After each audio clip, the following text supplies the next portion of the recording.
ইউনূস সরকারের ৬.৫ মাসের মাথায় এসে আমাদের সেনাপ্রধান আসলে কি ভাবছেন? তিনি কি সরকার পরিবর্তনের কোনো ভাবনা ভাবছেন, অথবা সরকারের বিশেষ বিশেষ গুরুত্বপূর্ণ পদগুলোতে বিশেষ পরিবর্তন আনার বিশেষ কোনো চিন্তা ভাবনা করছেন? পদত্যাগপত্র দিয়ে বিদায় হলে ভালো, নইলে আসরে নামবেন সেনাপ্রধান ওয়াকারুজ্জামান।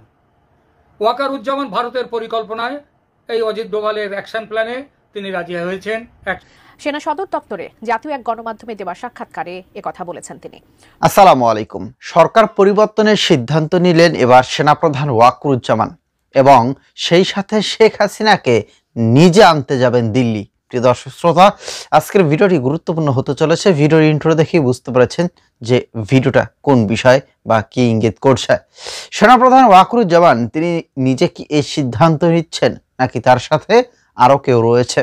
আমরা জানি যে সেনাবাহিনীর মধ্যে একটা বড় কু চলছে, বড় একটা চক্রান্ত চলছে, এবং অনেকেই দাবি করছিলেন যে সেনাপ্রধান ওয়াকারুজ্জামান যে কোনো সময় পল্টি নিতে পারে।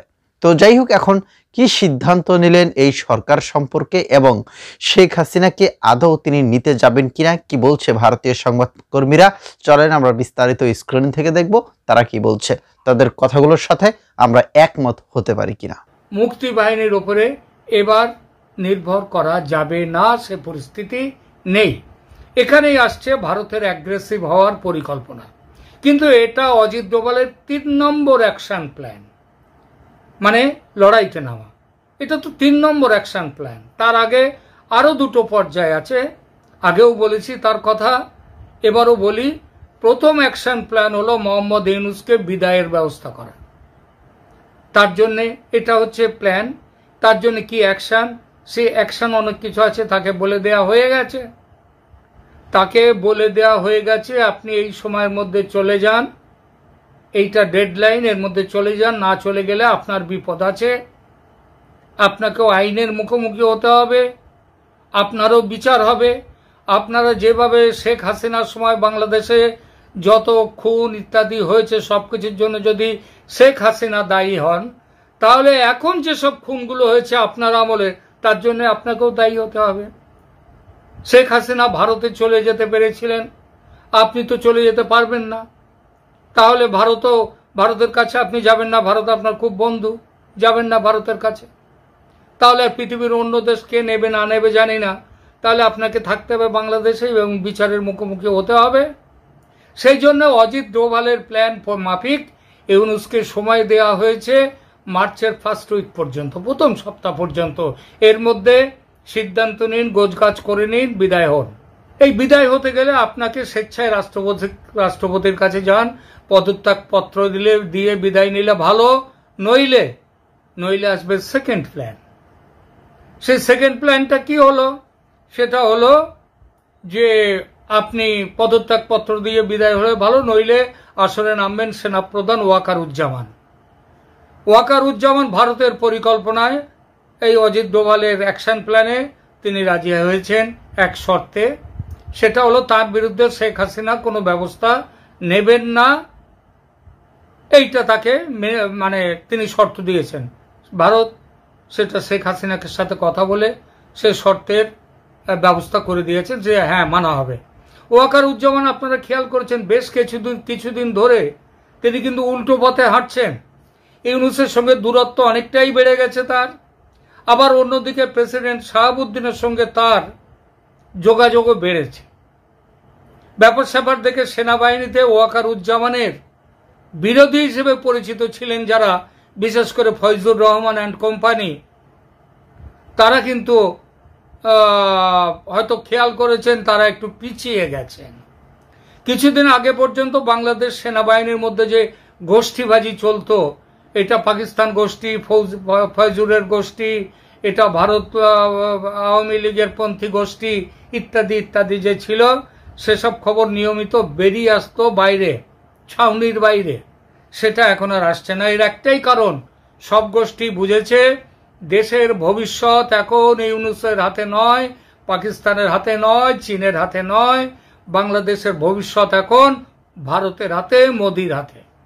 সুতরাং এর পরেও যদি সেনার তরফে কেউ যদি উঠতে গেলে তার ডানা ছাঁটা হয়ে যাবে। তো যেটা বলছিলাম, ফার্স্ট স্টেপ ইউনূসের স্বেচ্ছা বিদায়, তাকে অফার দেওয়া হয়েছে পদত্যাগ করে দেশ ছাড়ার।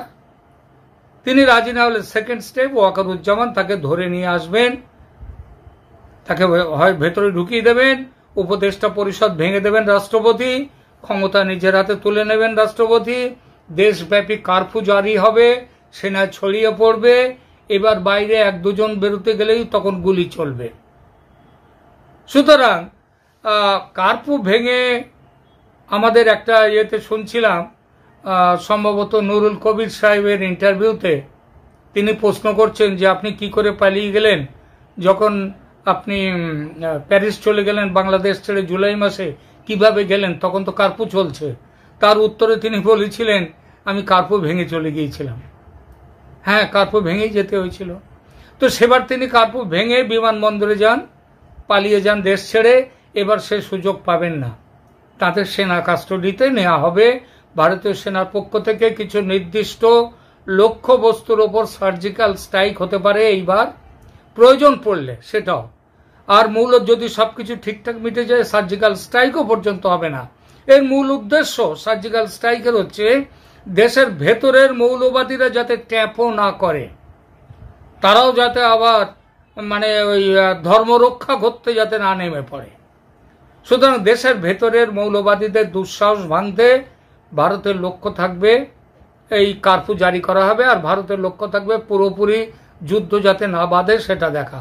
ভারতের এটাও লক্ষ্য, ওই জন্যই ওই সার্জিক্যাল স্ট্রাইকের কথা। এরপর তৃতীয় স্টেপ, শেখ হাসিনাকে বাংলাদেশে ফিরিয়ে নিয়ে যাওয়ার ব্যবস্থা করবেন ওয়াকারুজ্জামান। শেখ হাসিনা শপথ নেবেন আবার প্রধানমন্ত্রী হিসেবে, এখনো পর্যন্ত যেটা ঠিক আছে। তবে একটি শর্ত তাকেও দেয়া হয়েছে, সেটা হলো কয়েক মাসের মধ্যে সংসদীয় নির্বাচনের ব্যবস্থা তিনি করবেন। সেই নির্বাচন হতে হবে ফ্রি অ্যান্ড ফেয়ার এবং ইনক্লুসিভ নির্বাচন। সব দল সেখানে থাকবে, এমনকি জামায়াতও থাকবে, জামাতকেও নিতে হবে সেই নির্বাচনে। তো জামাত, বিএনপি এরা সবাই সেই অংশ নেবে সেই নির্বাচনে। এবং আগেই বলেছি এই নির্বাচনকে ফ্রি অ্যান্ড ফেয়ার হতে হবে। এই নির্বাচন যাতে ফ্রি অ্যান্ড ফেয়ার হয় তার জন্য মজুদ থাকবে রাষ্ট্রসংঘের বিশেষ বাহিনী।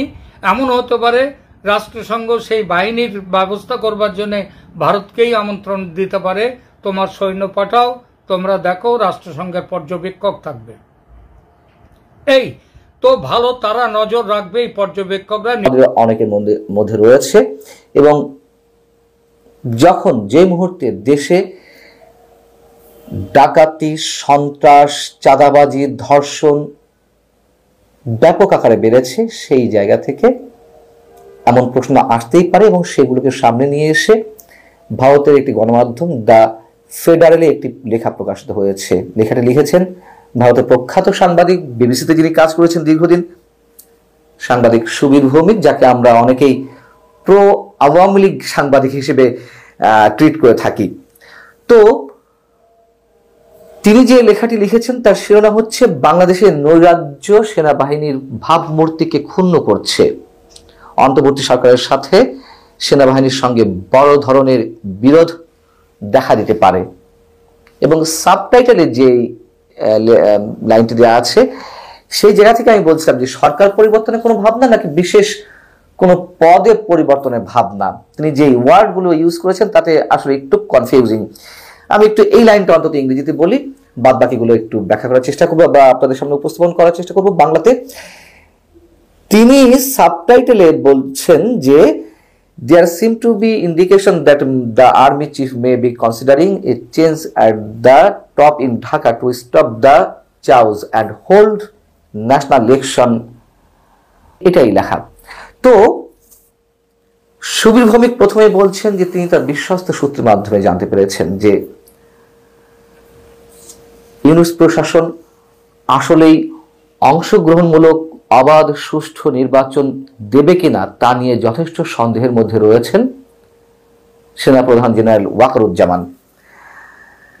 শেখ হাসিনা সরকারের পতনের পর দেশে সামরিক আইন জারি হতে পারত এবং বাহিনীর ভিতর থেকে কিংবা বাইরে থেকে বিষয়টি এমনভাবে তুলে আনা হয়েছে যে দুদিক থেকে নানান ধরনের চাপ ছিল সেনাবাহিনী সেনাপ্রধানের উপরে সামরিক আইন জারির বিষয়, কিন্তু তিনি তা করেননি। তখন তার যে তিক্ত অভিজ্ঞতা রয়েছে, সেটি জেনারেল এরশাদের শাসন কিংবা জেনারেল জিয়াউর রহমানের শাসন, যেটিকে মানুষ সহজভাবে এখনো মেনে নিতে পারে না।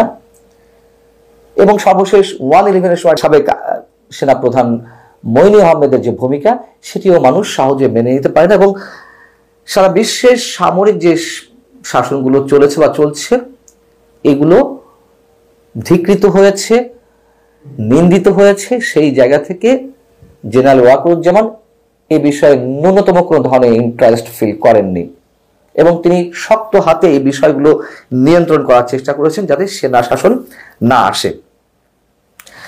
এখন কি অবস্থায় সেনাপ্রধান এই ধরনের ভাবনা ভাবতে পারেন সরকার পরিবর্তনের অথবা সরকারের শীর্ষ পদগুলোতে বিশেষ পরিবর্তন আনার? যেটা প্রথমে বলছিলাম, বিশেষ করে আইন শৃঙ্খলা জগতে যে ভয়ঙ্কর সংকট সবার সামনে, সেটা তো রয়েছেই। তারপরে এসে 5 ফেব্রুয়ারি বুলডোজার দিয়ে ছাত্র জনতার নামে যে একটি উগ্রবাদী গোষ্ঠী ধানমন্ডির 32 নম্বরের বঙ্গবন্ধুর ঐতিহাসিক বাড়িটি গুড়িয়ে দিল, সেখানে সেনাবাহিনীর ভূমিকা নিয়ে অনেকের মনে প্রশ্ন রয়েছে। সেনাবাহিনীর কিছু সদস্য এখানে গিয়েছিলেন, তারা মাথা নত করে চলে এলেন, চুপচাপ চলে এলেন বা নীরব দর্শকের ভূমিকা পালন করছিলেন। কেন নীরব দর্শকের ভূমিকা পালন করছিলেন? তারা কি ইচ্ছা করলে বাধা দিতে পারতো না? এরকম অনেক প্রশ্ন মানুষের মধ্যে রয়েছে। সেই বিষয়টি এখানে তুলে আনা হয়েছে যে এটির কারণে সাধারণ মানুষের যে সেনাবাহিনীর প্রতি তুমুল একটা আস্থা, যে কোনো অবস্থায় যে কোনো বিশৃঙ্খল পরিস্থিতি থেকে দেশকে উদ্ধার করতে সক্ষম বাংলাদেশ সেনাবাহিনী, সেই বিশ্বাসের জায়গাটিতে চির ধরেছে। সেনাবাহিনীর সম্পর্কে মানুষের আস্থা দুর্বল হয়ে উঠেছে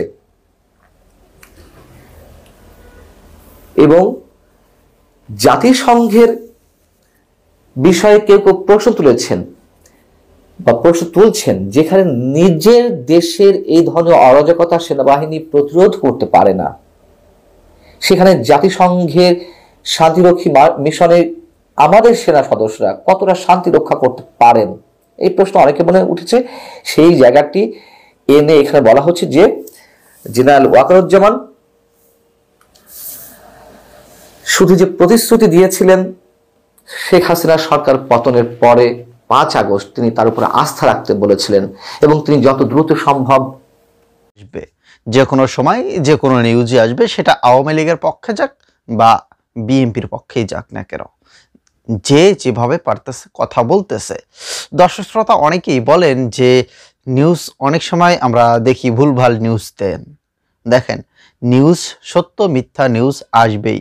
আমি সবসময় একটা কথা বলি, সব কিছুই কিন্তু সত্য হয় না, তবে যে কথাগুলো আসে সে কথাগুলো কিছু না কিছু হলেও সেইখানে সত্য থাকে, সত্য কিছু হলেও থাকে। তো এইগুলো আপনাদেরকে বুঝতে হবে। এখন ডক্টর মোহাম্মদ ইউনূস এখন যে বর্তমান পর্যায়ে আছে, এতে করে জনগণ কিন্তু খুব যে আরামে আছে, খুব যে শান্তিতে আছে, এটা বলা যাবে না, কোনোভাবেই বলা যাবে না। এবং সেনাপ্রধান ওয়াকারুজ্জামান তার উপরে যে দায়িত্ব, পুরো দেশের দায়িত্ব ছেড়ে দিবেন, সেটাও কিন্তু তিনি পারতেছেন না। এবং সামনে আসতেছে ছাত্রদের নতুন রাজনৈতিক দল, হয়তো 2-3 দিনের মধ্যেই উপদেষ্টারা তারা পদত্যাগ করবে। 2-3 জন উপদেষ্টা আছে, সমন্বয়ক উপদেষ্টা, তারা পদত্যাগ করবেন। নানান দিকের নানান রকম চাপ, এগুলো সামনে নিচ্ছেন ইউনূস সাহেব। দেখা যাক এর মধ্যে সেনাবাহিনীর মধ্যে কোনো পরিবর্তন আসে কিনা বা তাদের সিদ্ধান্তের কোনো পরিবর্তন আসে কিনা। তো ভালো থাকবেন, ভিডিওটি শেয়ার